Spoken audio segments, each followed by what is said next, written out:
4 ఆవులు ఉదాహరణకి మన దగ్గర ఉన్నాయి.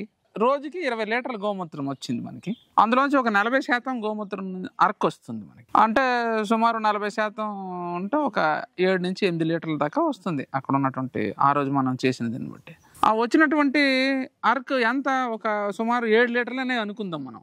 1 లీటర్ గోమూత్రము ఈరోజు మనకి 250 రూపాయల నుంచి 350 రూపాయల దాకా విలువ మనం అనుకుంటే కూడా.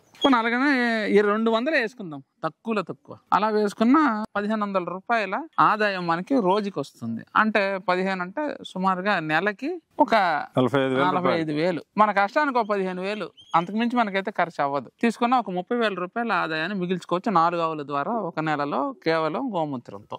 డిమాండ్ కూడా అంతే ఉంది. మనం అరకు తయారైన తర్వాత అదేమో పాడైపోయే పదార్థం ఏం కాదు. కాబట్టి మీ దగ్గర స్టోర్ ఉన్నప్పటికీ మీరు సరి అయినటువంటి స్థితిలో మనం దాచిపెట్టుకుంటే 3 సంవత్సరాల వరకు కనీసం దానికి వాల్యూ అడిషన్ అలాగే ఉంటుంది. మామూలుగా అదేమి పాడైపోయే పదార్థం కాదు, కానీ 3 ఏళ్ళ వరకు దాని పవర్ అద్భుతంగా ఉంటుంది. అంటే గోమూత్రాన్నే ఉపయోగించి నేను చెప్తున్నాను ఇది. ఇంకా దీనికి అదనంగా చెప్తాను.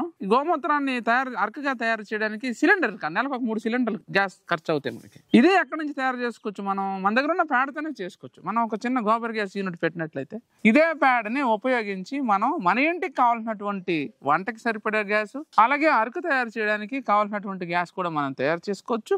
ఈ గ్యాస్ లో పేడతో వచ్చే ఆదాయం కేవలం 20%. మిగిలిన 80% ఆదాయం మనకి ఎక్కడి నుంచి వస్తుందంటే, పేడ గ్యాస్ వచ్చేసిన తర్వాత మిగిలిన స్లరీ వస్తుంది.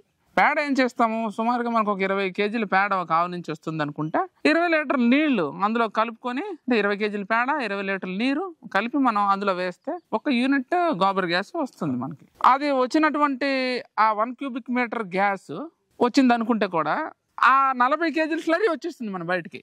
అలా ఈ 4 ఆవుల ద్వారా వచ్చినటువంటి స్లరీ మొత్తం కూడా మనకి ఒకటి దాన్ని ఎండబెట్టుకుంటేనేమో డ్రైగా మనకి పొలానికి ఎరువు తయారవుతుంది.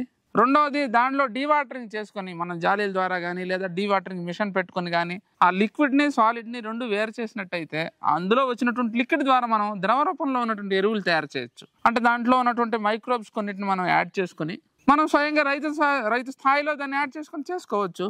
దాని ద్వారా లిక్విడ్ ఎరువు అవుతుంది, ఘన ఎరువు అవుతుంది, గ్యాస్ వస్తుంది, అరకు కూడా తయారవుతుంది. పేడని మూత్రాన్ని ఉపయోగించుకుని ఇంత చక్కటి రైతు స్థాయిలో ఎరువు తయారు చేసుకోవచ్చు.